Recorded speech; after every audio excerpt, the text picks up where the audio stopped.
अस्सलाम वालेकुम। Programme pin point में भली कार मां आहियां जो मेज़बान इशफाक अहमद।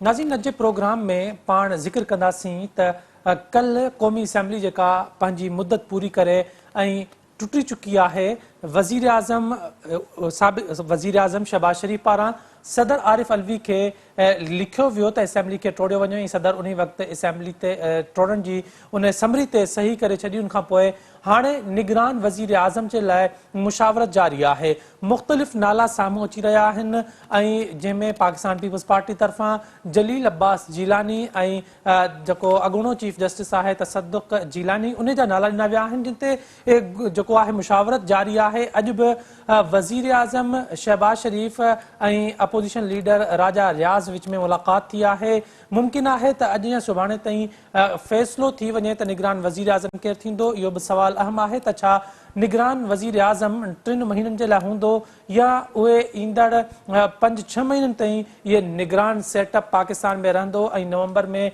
चूंडूं न थी सघंदियूं। त इन सॼी सूरत हाल ते पाण ॻाल्हाईंदासीं।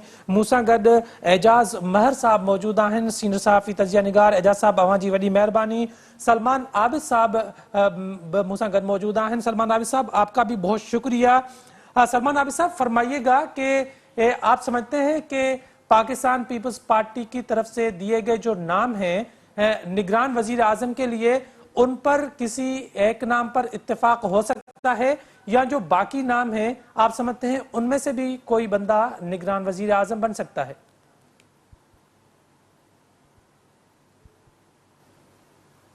मुझे नहीं लगता कि पीपल्स पार्टी और पीएमएलएन का कोई बड़ा रोल है। जहां ये फैसला होना था वहां ये फैसला हो चुका है और निगरान वजीर आजम के बारे में भी हतमी तौर पर तय कर लिया गया है। ये थोड़ी कि अभी आप जो है वो यहाँ पर आज के दिन तक ये निगरान वजीर आजम का तकर्रर होना था जहाँ होना था। तो अब ये जितनी ये सारी कहानी चल रही है, मुझे कोई इसमें कोई खास बात नजर नहीं आती। देखिए, इलेक्शन तो फौरी तौर पे मुमकिन नहीं है, नवंबर में नजर आ रहे और कहा जा रहा है कि ये 6 माह का कम से कम भी सेटअप होगा और ये मार्च में या फरवरी में इलेक्शन की बात कर रहे हैं। मालूम नहीं कि फरवरी और मार्च के बाद के क्या हालात होंगे। तो फिलहाल तो इनको एक ऐसे निगरान वज़ीर आज़म की जरूरत है जो मालियाती अमूर को ज्यादा बेहतर तरीके से देख सके और IMF के साथ जो मामलात हैं उसको भी सही तरीके से देख सके। तो देखना यह है कि जो हफीज शेख साहब हैं उनको वजीर आजम बनाया जाता है, निगरान या वजीर खजाना बनाया जाता है, और जो नाम अभी आपने लिए हैं जिलानी साहब का या बाकी लोगों का, किसी एक को उनके ऊपर भी इत्तफाक किया जा सकता है। लेकिन असल मसला यह है कि हम आइन से तो बाहर निकल गए हैं या बाहर निकलने की कोशिश कर रहे हैं, क्योंकि हम 90 दिन में इलेक्शन कराने के लिए तैयार नहीं है। और वैसे भी फैसले जो इस वक्त हैं वो सियासी कुव्वतों के पास तो है नहीं। जहाँ फैसले जिनके पास हैं वही ज्यादा ताकतवर भी हैं और मामला भी उन्हीं के कंट्रोल में है। तो लेट्स सी, देखते हैं कि नाम वैसे मेरा अपना जाती ख्याल है कि तय हो चुका है। ये नाम अगर अपोजिशन लीडर और वजीर आजम की मुलाकात से पहले ये नाम तय हो चुका है, तो ये नाम कहाँ तय हुआ है? यहाँ से बाकी फैसले तय होते हैं मेरे भैया। बात यह है कि पाकिस्तान की सियासत में जहाँ ताकतवर मराकज जो है, जहाँ बहुत सी चीजें तय कर लेते हैं और मेरा ख्याल है उस पर इत्तेमाद में भी ले लिया गया होगा, शहबाज शरीफ साहब को और बाकी लोगों को भी इत्तेमाद में लिया गया है। तो अब इनकी रजामंदी के साथ एक म्यूचुअल अंडरस्टैंडिंग के साथ एक नाम आखिर में आ जाएगा जिसमें सभी इत्तेफाक करेंगे। एजाज महर साहब, सलमान आबिद साहब फरमान पिया त निगरान वजीर आजम जो नालो किथे तय थी वियो आहे। अवां समझो था त जिथे तय थियो आहे नालो, उहो नालो इन्हनि मां ई आहे जेको पाकिस्तान पीपल्स पार्टी या नून लीग जेको ॾेई रही आहे, या अवां समझो था इन्हनि खां हटी करे को नालो बि थी सघे थो? ॾिसो, जेकॾहिं इहो एतिरो आसान हुजे हा त हिन महिल ताईं पोइ अनाउंस बि थी चुको हुजे हा ऐं शहबाज शरीफ़ जेको अॼोको ॾींहुं गुज़ारियो आहे उहो गुज़ारण जी नौबत न अचे हा। कल्ह जीअं असेंबली टुटी त अॼु इहे सभु शयूं फाइनल थी वञनि हा। लॻे थो त जेके बि हिन जा स्टेक होल्डर आहिनि, चाहे उहे पॉलिटिकल स्टेक होल्डर आहिनि या नॉन पॉलिटिकल स्टेक होल्डर आहिनि, त उन्हनि जे विच में अञा ताईं बज़ाहिर इत्तेफ़ाक नाहे थियो। जेकॾहिं तव्हां ॾिसो न त जॾहिं शहबाज शरीफ़ साहब खे नाला पीपल्स पार्टी वारनि ॾिना, पहिरियों नून लीग वारनि नाला ॾिना ऐं उनखां पोइ राणा सनाउल्ला जेके बयान ॾिना त फलाणा फलाणा माण्हू आहिनि, फलाणा न आहिनि, त उन में जेके पीपल्स पार्टी जा नामिनी हुया उन्हनि जा न हुया। ऐं PP वारनि इन ॻाल्हि जो बरमला इज़हार बि कयो त जेके नून लीग खे असां नाला ॾिना आहिनि उहे मीडिया में न पिया अचनि ऐं ख़ुर्शी शाहिद क़िस्म जो बयान बि ॾिनो। त इहे सभु इंडिकेटर आहिनि इन ॻाल्हि जा त हर धुर चाहे थी त उन्हनि जो अचे ख़ासि माण्हू ऐं अल्टीमेटली मां इन पोर्शन सां आबिदा वारी ॻाल्हि सां इतफ़ाक़ कयां थो त फ़ैसिलो जेको आहे उहो जेके इक़्तिदार जा असुल मालिक आहिनि उन्हनि वटां ई थींदो ऐं जेका सिचुएशन लॻी पई आहे उन में जेकॾहिं पीपल्स पार्टी ऐं नून लीग में इख़्तिलाफ़ इहो मसइलो हल नथो थिए त उन सूरत में डेफिनेटली जो चॉइस हूंदी उहा उन्हनि जेके इक़्तिदार जा मालिक आहिनि उन्हनि जी हूंदी ऐं पोइ उहो सभिनी जे लाइ क़ाबिल क़बूल हूंदो। हाणे इन में तव्हां ॾिसो त कुझु ॾींहंनि खां इहा ॻाल्हि हले पई त साईं असांखे अहिड़ो माण्हू खपे जेको हीउ जेको मईशत जो पहियो बकौल गवर्नमेंट जे तरफ़ां हलायो आहे त उन पहिए खे हलणु खपे फीथे खे ऐं उहो रुकजणु न खपे। त इन्हनि मां त इंडिकेशन ईअं ई था मिलनि त ॼण को अहिड़ो हफ़ीज़ टाइप शेख टाइप माण्हू हूंदो जेको इन मामले खे हलाईंदो। बाक़ी ॻाल्हि इहा आहे त असां 2018 जी इलेक्शन हुजे या इन खां अॻु में जेके बि इलेक्शन थियूं त केयरटेकर सेटअप जेके बि आया त उन में इलाही मोतबर नाला हुया पर 2018 जी इलेक्शन ते सभ खां वधीक धांधलीअ जो इल्ज़ाम लॻो। हालांकि हुन में जस्टिस मेंगल साहब हुयो त छा उहो कुझु करे सघियो। त ही सभु फॉर्मेलिटीज़ आहिनि कोडल फॉर्मेलिटीज़ जंहिंखे चइजे त उहे पूरियूं कयूं पियूं वञनि ऐं फ़ैसिला जहिड़े तरीक़े सां ताक़त जे ज़ोर ते जहिड़े तरीक़े सां नतीजा हासिल कया वेंदा रहिया आहिनि उहा ई जेको आहे रविश बज़ाहिर नज़र अचे थी ऐं शयूं उअं ई थींदियूं जहिड़े तरीक़े सां माज़ी में थींदियूं रहियूं आहिनि। सलमान अब साहब फरमाइएगा कि आपने अपने पहले जवाब में ये कहा कि इलेक्शन फौरन होते हुए दिखाई नहीं देते। पीडीएम की मजबूरियां या जो पीडीएम में शामिल जमातें थी उनकी मजबूरियां समझ आती हैं कि अवाम में पॉपुलैरिटी नहीं है, महंगाई है, मुआशी हालात बेहतर नहीं है, लेकिन जो ताकतवर तबका है, जो ताकतवर हलके हैं, वो भी यही चाहते हैं कि इलेक्शन जल्दी ना हो और अगर ऐसा चाहते हैं तो उनके क्या मकसद और क्या मुफाद हो सकते हैं? देखिए बुनियादी बात यह है कि पहले पीटीआई का और इमरान खान का सियासी बंदोबस्त होना है, उसके बाद इलेक्शन की तरफ जाना है। बज़ाहिर जैसे माजी में आपने देखा 2018 में उस वक्त नवाज शरीफ साहब अताब का शिकार थे और इमरान खान के लिए हालात बहुत अच्छे थे। आज जो है पीडीएम के लिए और पीएमएलएन के लिए बज़ाहिर कहा जाता है कि हालात बहुत अच्छे हैं, लेकिन पीटीआई के लिए हालात अच्छे नहीं है। लेकिन उसके बावजूद केपी के और पंजाब में पीटीआई का वोट बैंक जो है बज़ाहिर हमें इंटैक्ट नजर आता है। और हमने अभी हालिया 2 ज़िमनी इंतखाबात देखे हैं तहसील काउंसिल के, जहाँ पीटीआई ने बड़े मार्जिन के साथ इलेक्शन जीता है। तो ये जाहिर करता है कि अभी भी पीटीआई जो है वो रेलिवेंट है इलेक्टोरल पॉलिटिक्स के अंदर। तो अभी और फिर जिस तरह से आपने खुद कहा कि जो पॉपुलैरिटी है वो भी उनके पास है और जो खासतौर पे महंगाई हुई है और जिस किस्म की माशी मामलात हैं उससे लोगों के अंदर पीडीएम की हुकूमत पे सख्त रद्द-ए-अमल पाया जाता है। तो इस लिहाज से जो लोग भी ये चाहते हैं कि इमरान खान का रास्ता रोका जाए, चाहे वो इस्टेब्लिशमेंट में है, चाहे वो हुकूमत के अंदर है या जो मौजूदा पीडीएम की हुकूमत थी उसके अंदर है, तो वो लोग क्यों चाहेंगे कि फौरी इलेक्शन हो और नताइज हमारे खिलाफ हो।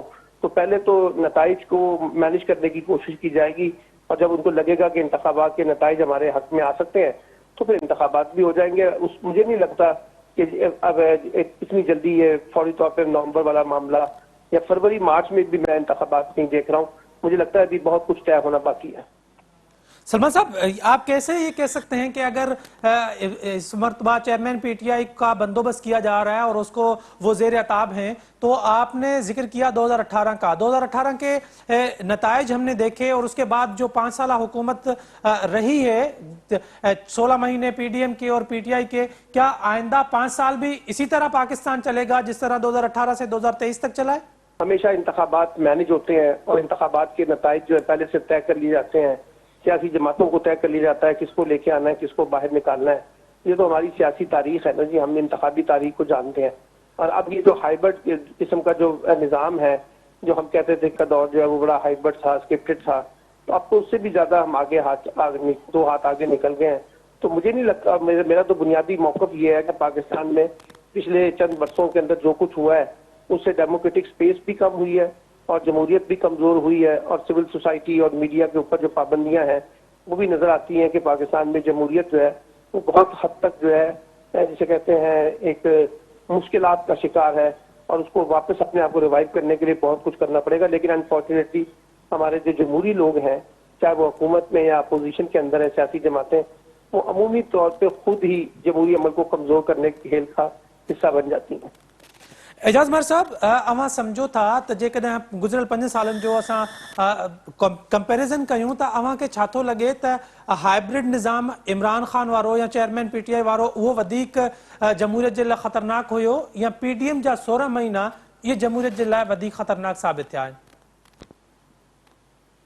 ॾिसो, जमहूरियत त सिर्फ़ु हिकिड़ी लफ़ाज़ी ऐं किताबनि जी कानून में लिखियल हद ताईं त ठीकु आहे, पर हिते असां वटि जेके सियासी पार्टियूं आहिनि जेके पाण खे जमहूरी पार्टियूं बि चवनि पियूं, उहे सभिनी जो तव्हां छेद कयो त हर सियासत जो दान अॻुवान उन पार्टीअ खे हिकिड़े बज़ाहिर त खणी सी जो इजलास आहे, मुशावरत आहे, फलाणा टीरा, लेकिन पंहिंजे हिकिड़े लीडर जी विल मुताबिक़ शाहाणे बादशाहनि वारे अंदाज़ में हलाईंदा रहिया आहिनि।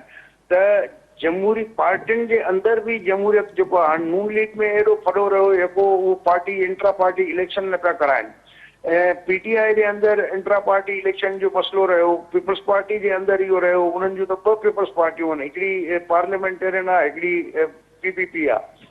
त मक़सदु चवण जो त हिते सियासी पार्टियुनि खे बि आमराणे अंदाज़ में हलायो वियो आहे ऐं सियासतदान सियासी सरबराह जेके आहिनि उहे पंहिंजे पार्टियुनि में हिकिड़े आमिर जे तौर ते बिहेव कंदा रहिया आहिनि। त तंहिंजे करे उहो मां नथो सम्झां त हुननि जो इहो रवैया जेके आहिनि उहे जमहूरी आहिनि।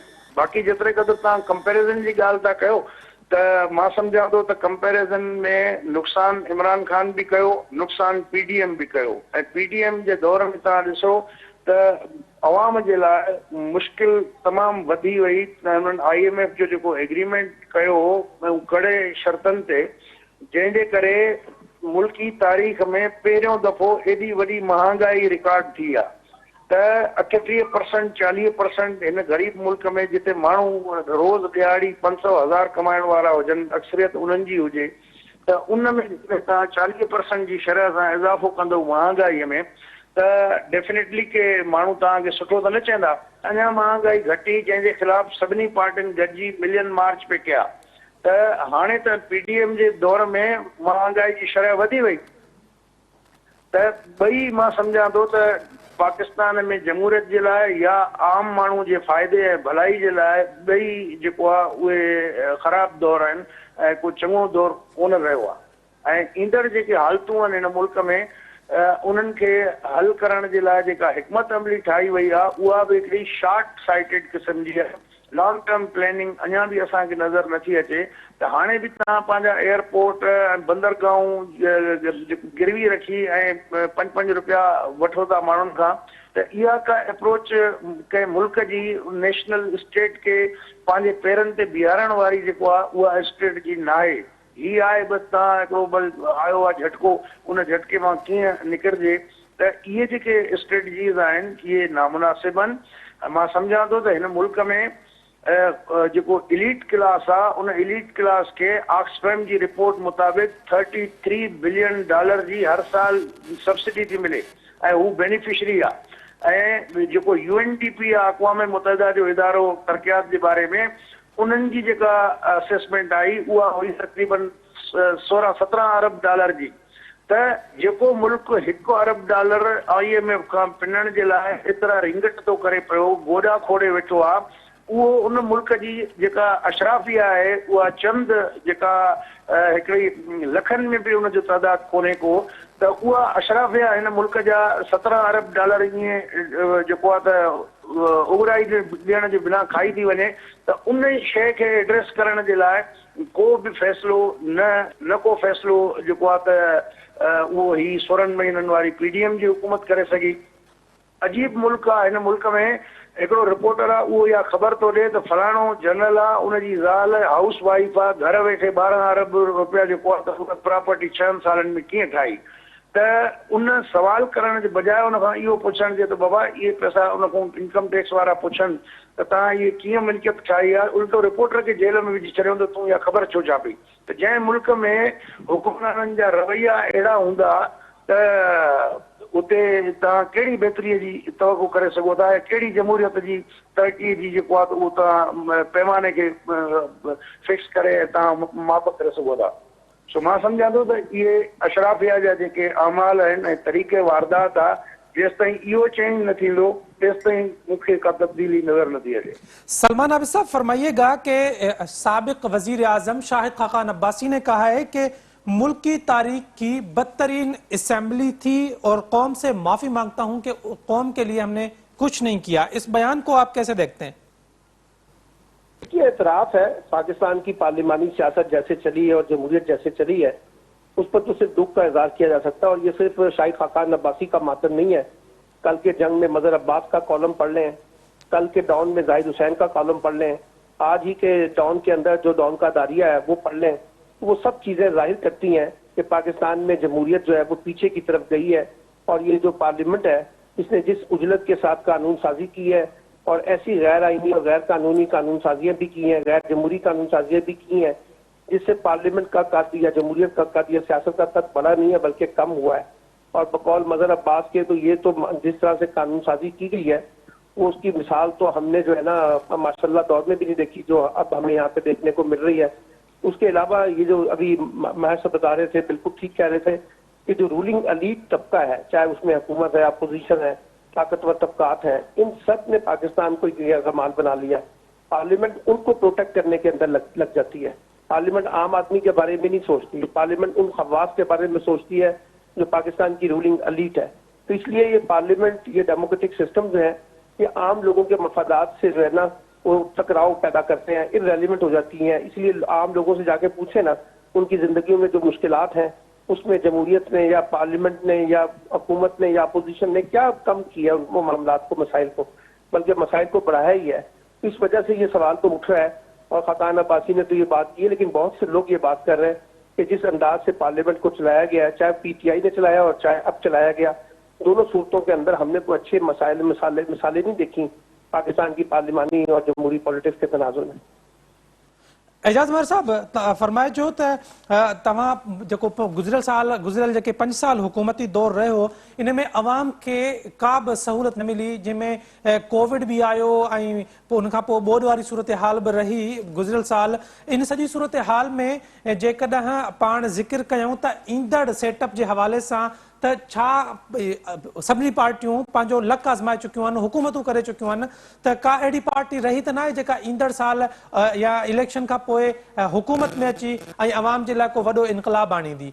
पीटीआई भी हुकूमत करे चुकी है ऐं पीडीएम जी सूरत में बाक़ी जेके जमातूं आहिनि उहे बि हुकूमत करे चुकियूं आहिनि। ॻाल्हि इहा आहे त बिल्कुलु नई पार्टी त काई बि कोन्हे का, ऐं भले तव्हां जेके पार्टियूं कढंदा आहियो, हर डिक्टेटर जे ज़माने में नई पार्टी ठहंदी आहे। मुशर्रफ जहिड़े तरीक़े सां पेट्रियाट ठाही या क्यूलीग ठाही त उन्हनि खां पंहिंजो उन्हनि वक़्त ते कमु वठी ऐं उन्हनि पार्टियुनि जेको आहे छा डिलीवर कयो। असल ॻाल्हि इहा आहे त हिन मुल्क जी जेके बि कर्ता धर्ता आहिनि उहे पंहिंजो पाण खे एहतसाब खां बालातर था सम्झनि ऐं जज बि पंहिंजो पाण खे बालातर था सम्झनि। सिर्फ़ु एहतसाब थिए थो हिते सियासी मक़सद जे लाइ, न कि करप्शन रोकण जे लाइ। त उनजे करे उहो एहतसाब बि पंहिंजो परफॉर्मेंस न ॾेई सघियो, डिलीवर न करे सघियो। ऐं मुंहिंजी चयो त जनरल मुशर्रफ जे दौर में तव्हां नेब वारो कानून ठाहियो ऐं उन ज़माने में ई तव्हां ॾिठो त पेट्रियाट ठही, त उहो नेब जे केसनि जे भउ खां सभु अची उन्हनि वेठा ऐं सभिनी ते हिकु हिकु माण्हू ते केतिरा केस हुया। ऐं जॾहिं गवर्नमेंट जी या ताक़तवर धुरियुनि जी जेको आहे त सियासी फ़ैसिलनि खे हुननि सपोर्ट कयो त उहे सभु जेको आहे त ॼणो खीर मां जेको आहे धोई साफ़ थी आया। त मक़सदु चवण जो त उहो अञा ताईं जेका हिकिड़ी कंहिं बि स्टेट खे कानून जे बुनियाद ते या रूल ऑफ लॉ जे बालादस्तीअ जे लाइ कमु कंदे ॾिठो वियो आहे त उनजी झलक बि नज़र नथी अचे। ऐं उहो जीअं इहो ज़िक्र बि थियो हाणे त पार्लियामेंट मां जहिड़े तरीक़े सां 200 जी स्पीड ते बिल पास कया विया आहिनि हिकिड़े हिकिड़े ॾींहं जी एजेंडा जेको आहे त 130 125 एजेंडा आइटम आहिनि ऐं ॿ मिंट बि तव्हां उन्हनि खे जेकॾहिं लॻायो त तव्हांजो एतिरो टाइम थो थिए जो ॾींहं जो एतिरो ड्यूरेशन कोन्हे को जेतिरो तव्हांजी एजेंडा आइटम आहिनि त इहे नॉन सीरियसनेस जेका आहे उन में अञा वधीक इज़ाफ़ो थियो आहे बजाए इन जे त हिन मुल्क जा बुनियाद खोखला कंदड़ जेके सबब आहिनि उन्हनि ते जेके एक्शन खयो वञे या ज़िम्मेवारनि जे ख़िलाफ़ कार्रवाई कई वञे त अञा बि उन बुनियादनि खे वधीक खोखलो कयो पियो वञे त मां सम्झां थो जेकॾहिं अहिड़ी रविश हूंदी त हीअ इमारत त किरण में देरि ई न कंदी त जेको हिन मुल्क जा कर्ता धर्ता आहिनि उन्हनि खे सोचणु घुरिजे सीरियसली त आया जेके बि हू कदम खणनि था जेके बि फ़ैसिला कनि था किथे उन सां हिन स्टेट जो पाण ई न हिकु बुनियादूं था कटियूं त आखिर धड़ाम सां कंहिं महिल अची किरी पए त ॿुधारा मां त चवां त अञा बि ही जेकॾहिं नथा सोचनि पिया उन राइट डायरेक्शन में असां कदम नथा खणूं त मां सम्झां थो त अञा हालतूं वधीक ख़राब थींदियूं ऐं थी सघे थो हिन मुल्क में अफ़रा तफ़री ऐं खाना जंगी वारी सूरत हाल पैदा थी वञे। सलमान साहब फरमाइएगा कि ख्वाजा आसिफ ने कौमी असेंबली के बाहर जब उनसे सवाल हुआ कि नून लीग की जो इलेक्शन मुहिम है वो कौन चलाएगा तो उन्होंने कहा कि अगले महीने में मियां मोहम्मद नवाज शरीफ पाकिस्तान आएंगे और वो आके मुहिम चलाएंगे। आप समझते हैं कि वो नेक्स्ट मंथ पाकिस्तान आएंगे और अगर आएंगे तो वो जेल जाने के बजाय चुनाव मुहिम इलेक्शन जो कैंपेन है वो शुरू करेंगे, आप समझते हैं? देखिए नवाज शरीफ साहब तो अपने भाई की 16 माह की हुकूमत के अंदर नहीं आ सके तो अब वो निगरान हुकूमत में क्यों रिस्क लेंगे। देखिए बात यह है कि मुझे नहीं लगता कि नवाज शरीफ साहब जो है वो पाकिस्तान आ सकेंगे फौरी तौर पर और ना मुझे आगे इलेक्शन में भी अगर मार्च में भी इलेक्शन होते हैं तो उनकी आमद यकीनी नजर नहीं आती। उसकी बड़ी वजह यह है कि उनके ऊपर कोई कानूनी रुकावटें हैं। अब वो इस्टेब्लिशमेंट से सारे मामला तय करना चाहते हैं। इस्टेब्लिशमेंट को क्या जरूरत है, इस्टेब्लिशमेंट शहबाज शरीफ के साथ बड़ी कंफर्टेबल है। अगर कुछ मामला तय भी करने होंगे तो शहबाज शरीफ के साथ मामला चल रहे हैं। नवाज शरीफ साहब के साथ तो उनका कोई एक्सपीरियंस इतना अच्छा नहीं रहा माजी के अंदर, तो इसलिए मुझे नहीं लगता कि नवाज शरीफ साहब की आमद जो है वो हो सकेगी। एक मुस्लिम लीग नून जो है वो बार बार ये कहती रहती है कि नवाज शरीफ साहब वापस आएंगे, लेकिन मेरा नहीं ख्याल कि नवाज शरीफ साहब फौरी तौर पर पाकिस्तान आ सकेंगे या इस साल कम से कम पाकिस्तान आ सकेंगे, मुझे जाती तौर पे नहीं लगता। तो आप समझते हैं कि नवाज शरीफ के बगैर नून लीग इतना अच्छा परफॉर्म करके गई है कि उनको वोट मिलेंगे? क्योंकि वोट तो नवाज शरीफ के हैं, वोट शहबाज शरीफ के तो नहीं है। नवाज शरीफ साहब खुद भी आ जाए तो मेरा नहीं ख्याल कि इस वक्त वो कोई बड़ी आला परफॉर्मेंस दे सकेंगे, क्योंकि वो जो इस वक्त हालात हैं उनके पास कोई जवाब नहीं है मुस्लिम लीग नून की हुकूमत को जस्टिफाई करने का जो 16 माह चली है और जिस तरह से लोगों की माशी जिंदगियां तबाह बर्बाद हुई हैं। तो नवाज शरीफ साहब आ जाएंगे तो वो क्या कर लेंगे। देखिए बात यह है वो आएंगे जरूर, यकीनी पार्टी अगर वो आते हैं तो पार्टी को फायदा तो होगा, लेकिन वो जिस तरह का फायदा हम समझते हैं कि वो आएंगे तो कोई इनकलाब ले आएंगे, ऐसी कोई चीज नहीं है। ना वो आने सकते, उनकी ख्वाहिश ही है कि उनकी बेटी जो है उनको सियासी रास्ता जो है ना ज्यादा से ज्यादा मिले। मेरा जाती ख्याल तो यही है। एजाज मर साहब आखिर में इहो ॿुधाए जो त जेकॾहिं सिंध जे हवाले सां ॻाल्हि कई वञे त सिंध में सियासी सूरत हाल अव्हांखे का तब्दील थींदे नज़र अचे थी या सम्झो था त 2018 वारी जेका चूंड जा जेके नतीजा हुया उनखां को वधीक डिफरेंस कोन ईंदो, तक़रीबन नतीजा सेम ई रहंदा? कराची में PTI जी जगह ते MKM अची वेंदी, बाक़ी जेके अंदरून सिंध जा जेके नतीजा आहिनि उहे सेम ई रहंदा? हाँ बिल्कुल, मूंखे त जेका हिन महिल ताईं उहो ॾिसो पीपल्स पार्टी वारा त इहा क्लेम कनि था, उन्हनि जी दावा बि आहे त उन्हनि जी परफॉर्मेंस जे करे उन्हनि खे अवाम चाहे थो ऐं वोट ॾिए थो। पर जेका पाकिस्तान में सियासत जी इलेक्शनी सियासत जा जेके डायनामिक्स आहिनि उन्हनि में पीपल्स पार्टी हिकिड़ी पुराणी जमात आहे, पुराणी खिलाड़ी आहे ऐं हुननि पंहिंजा उहे घटि घेर अहिड़े तरीक़े सां सेट करे छॾिया आहिनि त मां सम्झां थो त ईंदड़ इलेक्शन में पीपल्स पार्टीअ खे थी सघे थो त अञा जेका मौजूदा स्ट्रेंथ आहे इन खां बि वधीक मिले। ऐं ॾिसंदव त कराचीअ में बि पीपल्स पार्टीअ खे केक मां हिसो मिलंदो ऐं MQM जेको दावेदार आहे या भड़कियूं पई हणे जहिड़े तरीक़े सां लिसानियत जे बुनियाद ते तहसुब वारियूं ॻाल्हियूं पई करे त उन्हनि खे शायदि उहा माज़ी वारी जेको औज आहे उहो न मिली सघंदो। इन में वरी फ्लेवर जे तौर ते जमात इस्लामी बे अकोमोडेट उनखे करे सघे थो।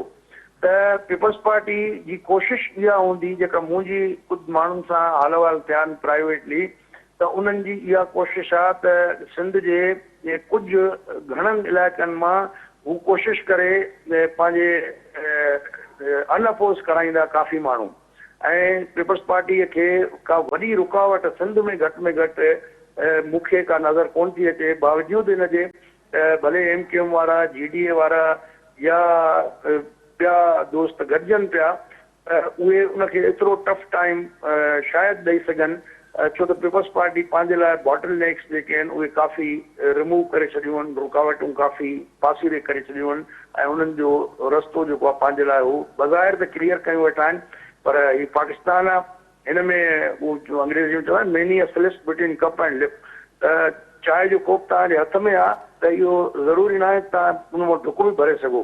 त अहिड़े क़िस्म जी सियासी माहौल ऐं सियासी तारीख़ जेका रही आहे हिन मुल्क जी त उन में कुझु हतमी त नथो चई सघिजे जेसिताईं की का हिकिड़ी उनजी रियल शेप साम्हूं न अचे, पर बज़ाहिर हिन महिल ताईं ईअं लॻे थो त पीपल्स पार्टी जो रोड क्लियर आहे सिंध में। सलमान साहब, आखिर में ये फरमाइएगा कि पंजाब की सियासत क्या रुख इख्तियार कर सकती है अगर 4-5 महीने या 6 महीने डिले भी किया जाए, तो आप समझते हैं कि अवाम का जो एक वोट बैंक है, अवाम को कायल करने में कौन सी पार्टी ज्यादा कामयाब हो सकेगी? क्योंकि इस्तेहकाम पाकिस्तान पार्टी भी होगी, PTI भी और नून लीग भी और पीपल्स पार्टी भी कुछ ना कुछ चाहेगी कि उसे भी पंजाब में हिस्सा मिले। तो इस सारे सिनेरियो में आप क्या समझते हैं कि पंजाब की सियासत जो है वो किसको जो है अपना तख्त लाहौर पे बिठाने जाएगी? पंजाब के अवाम जो हैं वो किसको चाहेंगे? देखिए, पहली बात तो यह है कि पंजाब में वोट बैंक जो है वो PTI का और PMLN का, पहली बात। पीपल्स पार्टी के पास वो वोट बैंक नहीं है, इस्तेकाम पाकिस्तान पार्टी के पास भी कोई वोट बैंक नहीं है। लेकिन अब देखना यह है कि जो इंतखाबात अगर होते हैं तो क्या लेवल प्लेइंग फील्ड PTI को मिल सकेगी? PTI के लोगों को आज़ादाना बुनियादों पर इंतखाबी मुहिम चलाने की इजाज़त होगी? क्या उनके लोग आज़ादाना बुनियादों पर इंतखाब लड़ सकेंगे, या उनके साथ डराने की धमकाने की जो पॉलिसी है वो जारी रहेगी और उनको मफलूज किया जाएगा, उनको आज़ादाना कैंपेन करने की इजाज़त नहीं दी जाएगी? अगर ऐसा होता है तो फिर सूरत हाल ज़रा डिफरेंट होगी, फिर इलेक्शन की क्रेडिबिलिटी पे भी सवालात उठेंगे। बाकी मैं ज़ाती तौर पे कोशिश की जाएगी, अगर इलेक्शन थोड़े से डिले होते हैं तो कोशिश की जाएगी कि जो इस्तेकाम पाकिस्तान पार्टी है उसको खड़ा किया जाए, पीपल्स PTI के अंदर मजीद क्रैक्स किए जाए, पार्टी के अंदर मजीद तोड़ फोड़ हो और लोगों को मजबूर किया जाए कि वो PTI छोड़ के इस्तेकाम पाकिस्तान पार्टी में शामिल हो। जरदारी साहब को और नवाज शरीफ साहब को भी ये गिला है कि भी पंजाब में हमारे मुकाबले में क्यों इस्तेकाम पाकिस्तान पार्टी की बुनियाद रखी जा रही है और क्यों उनके अंदर जो है वो हवा भरी जा रही है कि ये लोग और लोगों को कहा जा रहा है कि वो इस पार्टी में शामिल हो। मेरा ख्याल है भी पंजाब का मंजरनामा जो है डिपेंड करता है कि अगर इलेक्शन का जो माहौल बनता है और इलेक्शन अनाउंस होते हैं तो वो क्या तय होता है कि जी इलेक्शन के सिनेरियो के अंदर क्या बाकी PTI को लेवल प्लेइंग फील्ड मिलेगी। अगर वो मिलेगी तो फिर सिनेरियो बड़ा डिफरेंट होगा, और अगर नहीं मिलेगी तो मुझे लगता है जैसे पंजाब में भी एक तकसीम शुदा वोट बैंक इकट्ठा करने की कोशिश की जाएगी। उसमें इस्तेकाम पाकिस्तान पार्टी होगी, पीपल्स पार्टी होगी, PMLN होगी, PTI होगी, काफ लीग होगी, कुछ लोगों के साथ एक कमजोर सा जो है ना सेटअप जो है वो पंजाब के अंदर भी लाने की कोशिश की जाएगी। आप समझते हैं कि पंजाब किसी और को दिया जाएगा और वफाक किसी और को? ऐसे हो सकता है? हो सकता है, ऐसा हो सकता है। एजाज महर साहब, वडी मेहरबानी। सलमान आबिद साहब, आपका भी बहुत शुक्रिया प्रोग्राम में वक्त देने के लिए। नाज़रीन, एजाज महर सलमान आबिद साहब असनगर मौजूद हुआ। पाकिस्तान की मौजूदा सियासी सूरत हाल के हवाले से ॻाल्हायोसीं पे त निगरान सेटअप अचण में अञा बि 1 खां 2 ॾींहं लॻी सघनि था, छाकाणि त क़ौमी असैम्बली जेका आहे उहा पंहिंजी मुदत पूरी करे चुकी आहे। वज़ीर आज़म पारां मोकिलियल समरी ते सदर सही बि करे छॾी आहे। हिन वक़्तु हुकूमत जेका आहे उहा प्रैक्टिकली तौर ते ख़त्म थी चुकी आहे। वज़ीर आज़म शहबाज शरीफ़ उन वक़्त ताईं वज़ीर आज़म जूं ज़िम्मेदारियूं संभालींदो जेसि ताईं निगरान वज़ीर आज़म जो नालो फाइनल नथो थी वञे ऐं उहो पंहिंजे उहिदे जो हलफ़ नथो खणे। तेसि ताईं वज़ीर आज़म शहबाज शरीफ़ पंहिंजे उहिदे जो जेको कमु आहे उहो जारी रखंदो। ईंदड़ ॾींहनि में इहा ॻाल्हि बि वाज़े थी वेंदी त छा 90 ॾींहनि जे अंदरि चूंडूं थींदियूं या जेको नवंबर खां वञी मार्च ताईं चूंडुनि जो जेको टाइम ॿुधायो पियो वञे त मार्च जे पहिरिएं हफ़्ते या फेबरवरी जे आख़िरी हफ़्ते में जेके आहिनि उहे चूंडूं थींदियूं। इन हवाले सां ईंदड़ कुझु ॾींहनि में सूरत हाल वाज़े थी वेंदी। निगरान वज़ीर आज़म जो जेका चूंड हूंदी उहो बि काफ़ी शयूं वाज़े करे छॾींदो त चूंडूं कॾहिं ऐं केतिरी देरि में थींदियूं। इहे बि ॻाल्हियूं साम्हूं पियूं अचनि त निगरान वज़ीर आज़म जो नालो जिथे फाइनल थियणो हुयो उते थी वियो आहे। रुगो वज़ीर आज़म सां मुशावरत कई वई आहे। अॼु जे प्रोग्राम में एतिरो ई। पंहिंजे मेज़बान इशफाक अहमद खे ॾींदा इजाज़त। अल्लाह हाफ़िज़।